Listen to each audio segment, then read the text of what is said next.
Friends. Oh, I think it worked. My computer just did something fascinating. Hello, friends. Welcome back to my very strange videos where half of my face is covered in shadow at all times. I miss you, and I'm sorry that I didn't have a video last week. I have been adjusting to my new job. But we're back and we're here. And I am going to be telling you a story today about King Midas and the Golden Touch. This is a story out of Greek mythology, and following in our telling stories from other cultures and other ideas, and I'm excited to read it to you. But first, as it is still Sunday school, I wanted us to gather us in and sing our gathering song. Be still and know that I am God. Be still and know that I am God. Be still and know that I am God.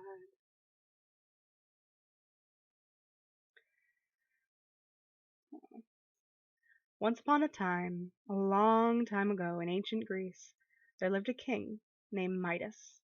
King Midas loved three things more than anything else in the world: his little daughter, his rose garden, and gold. Nothing gave him more pleasure than seeing his daughter picking roses in the garden and placing them in a golden vase to decorate the castle.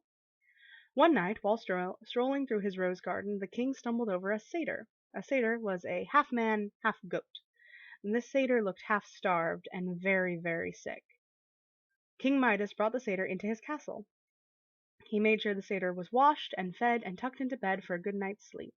When the satyr woke up the next morning, his fever was gone. The king and the satyr had quite a nice chat over breakfast. King Midas was surprised to hear that the satyr belonged to the powerful god Dionysus, the god of wine and truth. That very day the king personally took the satyr home in his very best chariot. The satyr might have only been a servant, but he was a servant of a god, and deserved the very best treatment, which is something that the king would have done anyway, because the king had a very kind heart. As it turned out, the satyr was more than a servant. To Dionysus the satyr was a teacher and a good friend. Dionysus told the king that he would grant any one wish that the king made to thank him for taking such good care of his friend. The king did not wish for anything for his daughter, because he had given her everything that she could want, and a whole bunch more besides. He did not wish anything for his rose garden, because everyone knew that he grew the finest roses in all the world, and that left gold. King Midas wished that everything he touched would turn to gold. The king did not have much hope that his wish would be granted, because if it had been granted, his chariot would have turned to gold when he climbed aboard to go home, and it had not. Still, he was happy that he helped the satyr, and not just because the satyr was the servant of a god. Satyrs were not always treated kindly in the ancient Greek world, because they looked rather different, being half man and half goat.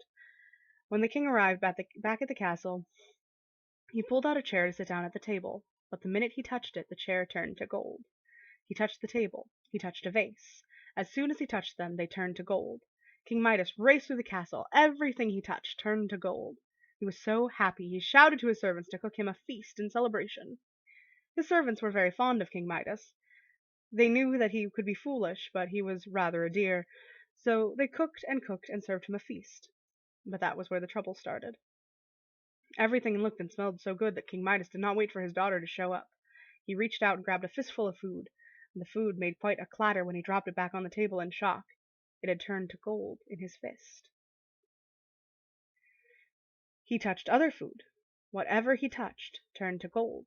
He tried leaning over and ripping off a piece of meat with his teeth, but that did not help. The meat turned to gold in his mouth, and the king's eyes filled with fear. He knew that if he could not eat, he would starve. This was terrible, and the king did not know what to do. King Midas wandered sadly out to his rose garden. His daughter was in the garden picking roses. When she saw her father, she ran into his arms for a hug, and she turned to gold. King Midas hung his head and cried and wept. As his tears fell on his precious roses, they turned to gold, but the king did not care. He did not care for the roses or his gold or himself. He prayed, he begged, "Please take my wish back. Please take my wish back, and save my daughter. She is all that I care for." And one last time, the king's wish was granted. I wonder what part of the story you liked best. I wonder what you might have done differently. I wonder if you feel like you are in the story and where you are. I miss you very much, friends. I really hope that we can be together soon. But until then, stay safe, wash your hands, and we'll talk soon. Bye bye.